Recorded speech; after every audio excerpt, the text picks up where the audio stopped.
Assalamualaikum warahmatullahi wabarakatuh. Kembali lagi dengan saya dalam pembelajaran kimia kelas 12. Apa kabar? Semoga baik-baik aja ya kalian. Oke, pada pertemuan kali ini saya akan membahas tentang sifat koligatif yang keempat. Apa? Yaitu tentang tekanan osmotik. Untuk lebih jelasnya, yuk dilihat video berikut ini. Tekanan osmotik. Osmosis adalah perembesan molekul pelarut dari pelarut ke dalam larutan atau dari larutan lebih encer ke larutan lebih pekat melalui selaput semi permeabel. Nah, ini adalah peristiwa osmosis di mana terjadi perembesan molekul pelarut dari larutan encer ke larutan yang lebih pekat. Hubungan tekanan osmotik dengan konsentrasi larutan. Menurut Van Hoff, tekanan osmotik larutan-larutan encer dapat dihitung dengan rumus yang serupa dengan persamaan gas ideal. PV sama dengan nRT atau P sama dengan N per V RT, dengan N per V menyatakan kemolaran larutan M, di mana P sama dengan M R T. Contoh soal tekanan osmotik. Suatu larutan terbuat dari 1,14 gram sukrosa C12H22O11 dengan massa molekul relatif 342 yang dilarutkan ke dalam air yang volumenya 500 ml pada suhu 27 derajat Celcius. Tentukan berapa tekanan osmotik larutan tersebut. Yang ditanya apa? Tekanan osmotik. Berarti kita hitung Pi-nya berapa. Yang diketahui apa? Ini massa 1,14 gram sukrosa, massa zat terlarut 1,14 gram dengan massa molekul relatif 342 mR zat terlarut 342. Apalagi ke dalam air yang volumenya 500 ml, berarti volume larutan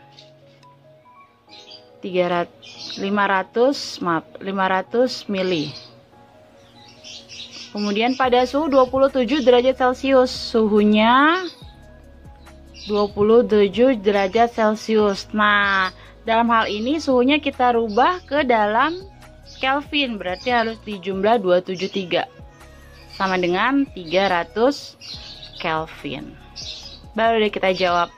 Tadi apa rumusnya? Pi sama dengan M R T. M-nya sudah ada belum? Belum. Kita hitung dulu. M molaritas sama dengan massa zat terlarut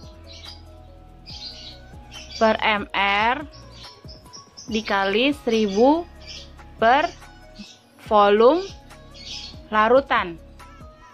Massa zat terlarutnya 1,14 mR, maksudnya ini mR-nya 342 dikali 1000 per volume larutannya 500. Bisa dicoret 1000 dengan 500, 2 1,14 dikali 2 dibagi 342 berapa? Sama dengan 0,0067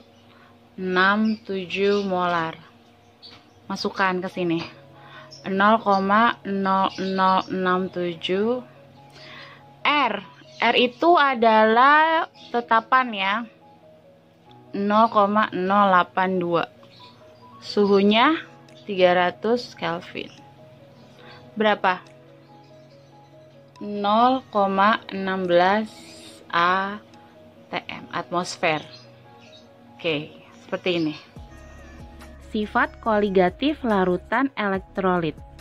Perbandingan antara harga sifat koligatif yang terukur dari suatu larutan elektrolit dengan harga sifat koligatif yang diharapkan dari suatu larutan non-elektrolit pada konsentrasi yang sama disebut faktor Van Hoff yang dinyatakan dengan lambang I.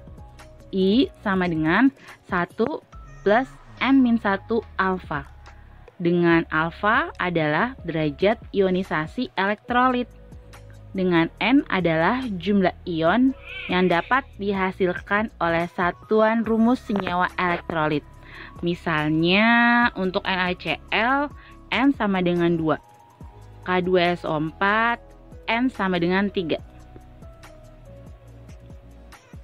Jadi, rumus-rumus sifat koligatif untuk larutan elektrolit menjadi delta TB sama dengan KB kali M kali I. Delta TF sama dengan KF kali M kali I. Pi sama dengan MRT kali I. Di mana I adalah 1 plus N-1 alfa. Contoh soal sifat koligatif untuk larutan elektrolit. Larutan 45 gram FeOH 2 kali dalam 200 gram air hanya terionisasi 50%.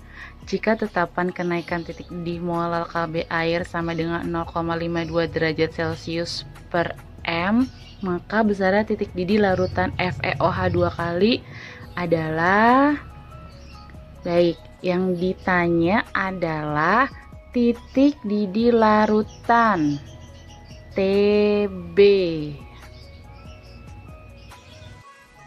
Yang diketahui adalah massa FeOH 2 kali 45 gram, massa air 200 gram, derajat ionisasi 0,5, dari sini 50%, Kb air, tetapan kenaikan titik didih molal air 0,52 derajat Celcius per molal. Kemudian MR FeOH 2 kali 90. Oke, yang ditanya ini adalah titik didih, maka kita harus menghitung terlebih dahulu delta TB sama dengan Kb kali molal kali I. Kenapa kali I? Karena jenis larutannya adalah FeOH 2 kali yang tergolong larutan elektrolit. Nah, jadi ada I-nya, faktor Van Hoff-nya. Dimana kita cari dulu, dimana I sama dengan 1 plus N-1 alfa. 1 ditambah N. N ini apa? N itu adalah jumlah ion pada FeOH 2 kali. Jika terionisasi menjadi Fe2 plus ditambah OH-, 2 OH-. Jumlah ion Fe2 plusnya 1, ion OH-nya 2. Berarti jumlah ionnya ada 3. Kita masukin lagi ke sini. 3 dikurangin 1. Alfanya berapa tadi? 0,5. Berarti 1 ditambah 3 min 1. 2 dikali setengah. 1 ditambah 2 dikali setengah. 1. Sama dengan 2. Faktor Van Hoff-nya 2. Lalu molalitasnya belum ada, kita cari dulu. Kemarin apa? Massa zat terlarut per mr dikali 1000 per massa pelarut. Massa terlarutnya berapa? 45, mr-nya 90 dikali 1000 per massa airnya 200. Di sini bisa dicoret 1000 bagi 200, 5. 45 bagi 90 kali 5 sama dengan 2,5 molal. Semuanya sudah ada, tinggal kita masukkan. KB-nya tadi 0,52, molalitasnya 2,5, I-nya 2. 0,52 kali 2,5 kali 2 sama dengan 2,6 derajat Celcius. Oke, sudah selesai belum? Karena yang ditanya adalah TB. Di sini delta TB. TB sama dengan 100 derajat Celcius ditambah delta TB. Kenapa ditambah 100 derajat Celcius? Karena yang digunakan adalah pelarutnya air. Titik didih air adalah 100 derajat Celcius. 100 derajat Celcius ditambah 2,6 derajat Celcius sama dengan 102,6 derajat Celcius. Oke, seperti ini. Gimana? Udah dilihat videonya? Bisa ya? Oke. Pertemuan kali ini saya cukupkan. Assalamualaikum warahmatullahi wabarakatuh.